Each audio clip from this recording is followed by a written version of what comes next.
Hey there YouTube, here with the next entry in my Learn to NSMBU series. This is all about springs. Now, springs are way different in this than Mario Maker 1. They just changed. I'm honestly not sure what they changed. It's way different. So spring jumps in Mario Maker 1, they were extremely easy as far as Kaizo tricks were concerned. Like, if you picked any Kaizo trick to do, it's probably spring jump. That would be the easiest one to learn, but not so much in this game. However, there is some cool stuff you can do with it. So yeah, basically dropping a spring is different now. Two things that changed, I guess. One, when you throw an item at the wall, in Mario Maker 1 it would bounce off, like, you know, that would bounce back to the left, and you could do cool stuff like throw it, ground pound. But that doesn't work anymore. Also, dropping it, in Mario Maker 1 you'd probably do it like this.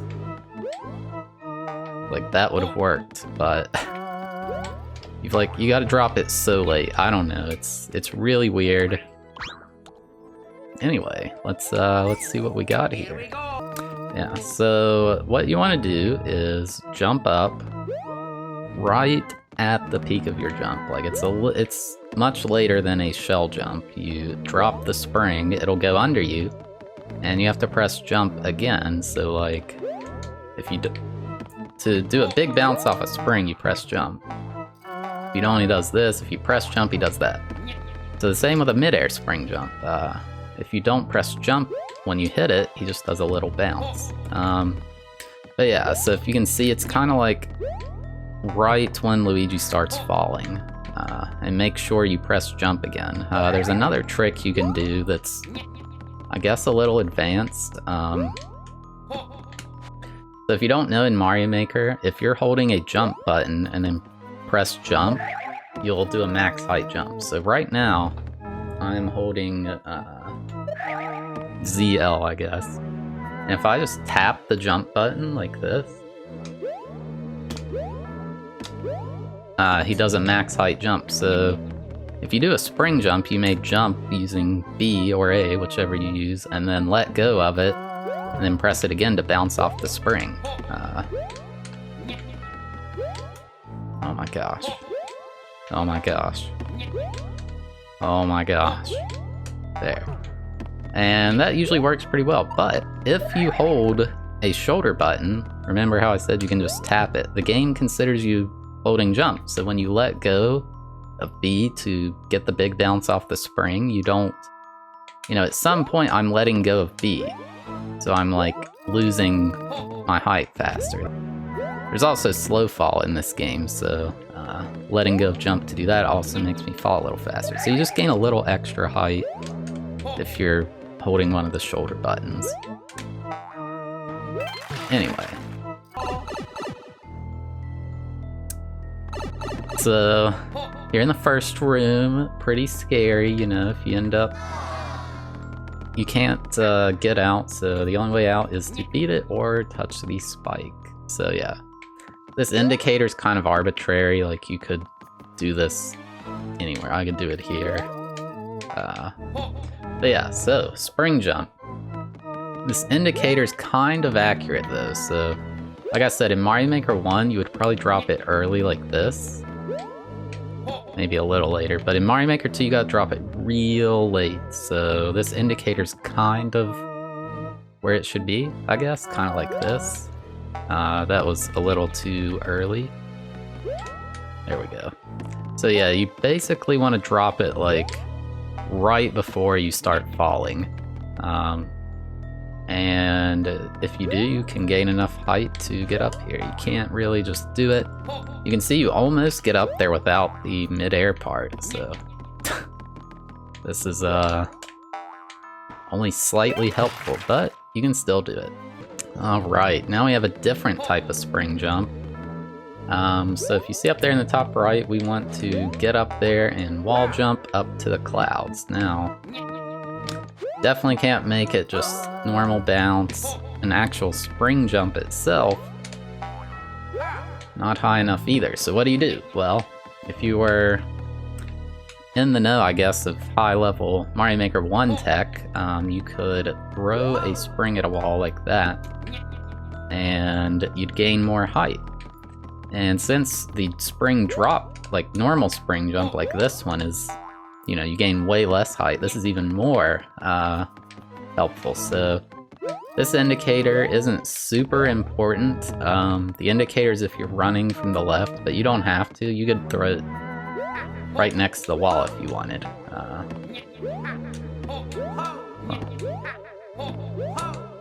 Yeah, and see how much more height you get? You'll notice I'm gonna mess a lot of these up. I'm not very good with springs yet. It's been hard to get used to them, but yeah. Throwing the spring at the wall, if you notice with a regular spring jump like this, if I could do it.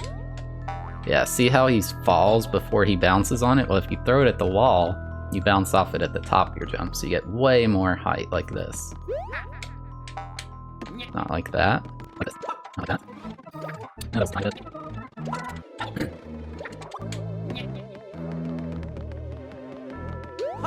There we go. See how much height I got? I could have raised this up like 3 blocks, but I didn't want it to be like insane.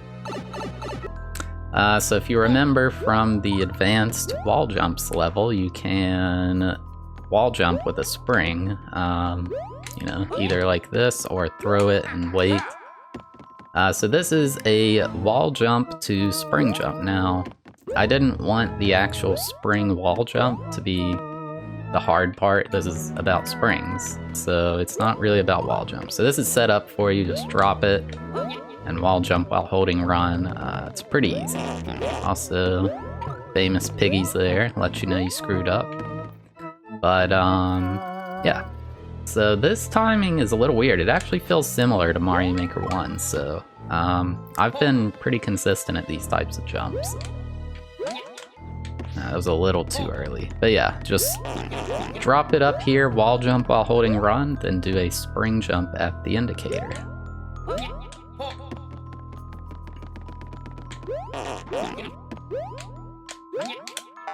Just like that. It's probably the same timing as a normal spring jump. It feels different, I guess, because wall jumps give less height.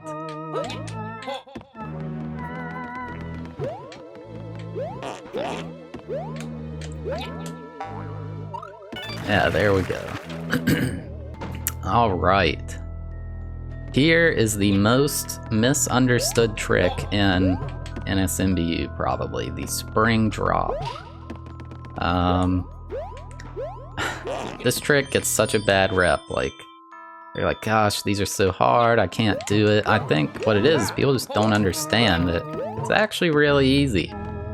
So in this particular scenario, it's set up for you. I don't think there is a ground pound indicator, so I just put 2 down arrows. But literally just run off the ledge, drop the spring at that box, press down at the arrows, and it'll work. It's so easy. Well, I didn't get enough height, but you get the idea. I'm gonna move those to the left. I think that's a more accurate indicator. Here we go. Yeah. So, what's happening here? So Luigi, when I run off the ledge, he's moving to the right like this. And when I drop the spring, you know, it kind of goes slower, so if they moved at the same speed, I would drop it and it would kind of just sit with me, but see how when he does the actual drop, it kind of slows down, so it's behind you. So you're falling, you drop it, it slows down, so now it's above your head and to the left, or right if you're moving left. And there's such a big window to do that ground pound. Like, you could drop it and ground pound like really late. The issue you'll run into is ground pounding too early. So if you like drop it and immediately ground pound, actually that worked. I think that may have been due to the slope. I mean, you can see I'm struggling to miss it. I don't understand the issue people has with this. It's literally just drop and then press down.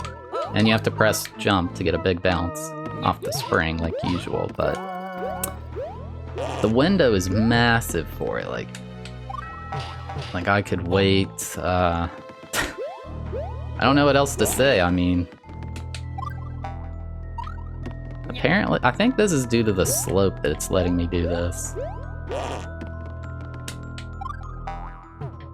Anyway, yeah, so... just... all it is... Oh, another issue you could have to make one of these harder. So it could be harder if you're moving slow. Let's say I run from here. I'll be a little slower. I drop it. See how the spring gets out in front of me? Maybe that's the issue people have, but this gives you enough time to get to max speed. And you can ground pound too late, like if I do this. Like, see, I'm out in front of it now, so you can mess it up, but... it's so hard for me to even show you how to mess it up that it's just... I don't know. But yeah, if you're moving really slow, you do speed up in the air. So like, if you maybe start from here, you're slow. And it can be hard to catch up. You need to fall a lot, so make sure if you're going to do one, you have pretty close to max speed. I don't know. I kind of feel like I just rambled there, but that's all there is to it. Okay, so this is related to springs, I guess. It is a shell jump off a spring, which we just did the shell jump tutorials. So this is a shell jump off a spring. We just did the shell jump tutorials, so I mean, you know how to do a regular shell jump, hopefully. But the timing off a spring's a bit different. This is fairly common in Kaizo levels, and this will help with all styles, I guess, except Mario 1. It's basically just... it's still at the top of the jump, just the top of the jump is now a bit later. But yeah, throw it at the indicator and you're good to go. Not much else to say about that. Okay, this room. This isn't really a popular trick. I was struggling to find 7 things to show off with springs, but it's kind of important. So if you remember, I said in Mario Maker 1, they changed how stuff reacts when you throw it at a wall. Like, it doesn't bounce anymore, it sticks to it. There used to be a cool trick where you threw it and ground pounded like that. But can't do that anymore, but this is still kind of cool. So if you throw it into the spring, it gets bounced back. Now what's cool is you're moving to the right when you do it, but then when you hit the spring's moving left, and it pulls you to the left too. So we're able to make this really big jump up here to these clouds. Like, oh my gosh. Oh my gosh. Oh my gosh. There. So you can't do it normally, but if we do like this... Whoops.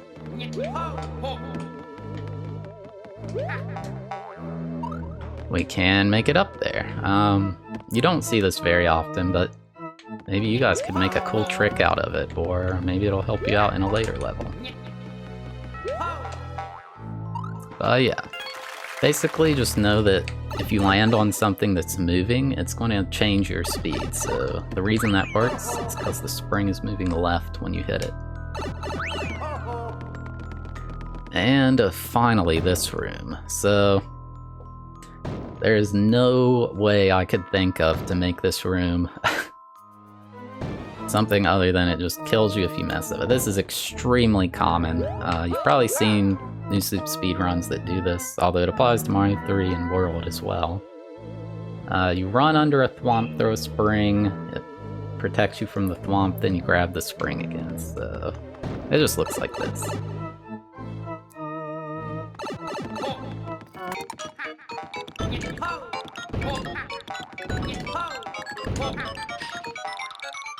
Yeah, so yeah, the timer's not tight. It's pretty easy to make it in time, but I had to put this P-switch because you could cheese like this. Which I guess this is useful to know too. If you put a spring under a thwomp and duck, the thwomp can't get you.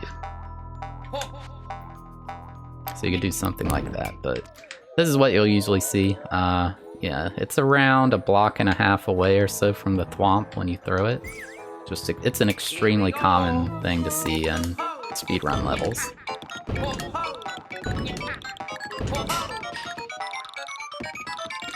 But yeah, that is it.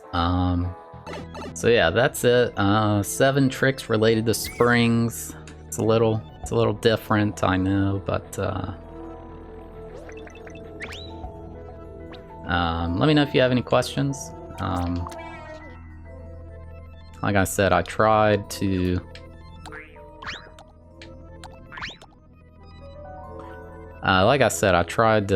make it clear, but honestly, I don't understand springs super well in this game yet. They're way different, so I'm still getting used to it. But I also put a pretty crazy trick here at the end. This is actually really hard. So if you want, you can just run to the right and win, but if you want true ending, you gotta get up here. Now look at all this. How are you gonna make it up there? Well, you have a spring here, and a spring here. This wouldn't be too bad in Mario Maker 1, but in Mario Maker 2 this is really hard. But here's what you want to do. Let's see how long it takes me to get this.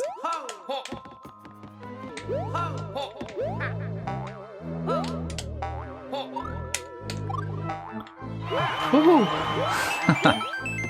I totally got that on the second try. I haven't been trying that for 800 tries. How did I take a capture? Anyway, glad I nailed that so quickly.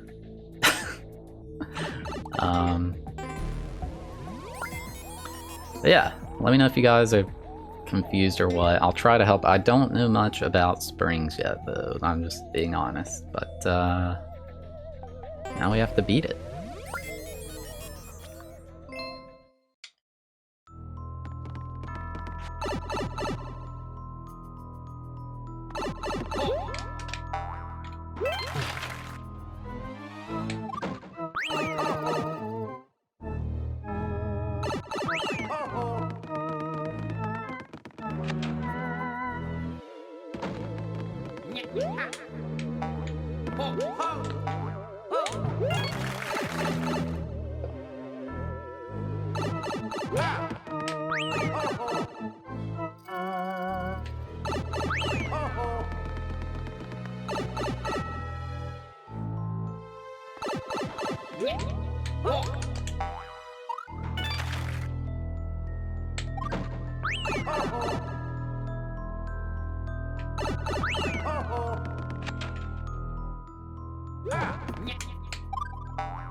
Okay, that was actually second try.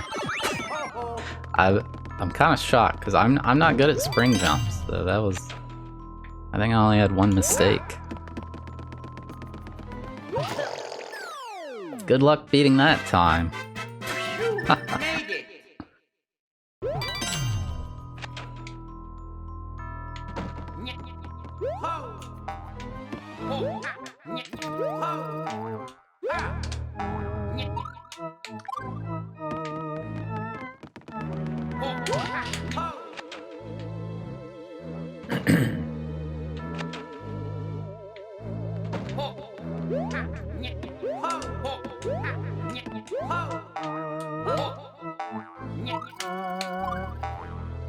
Hey, I think that was second try.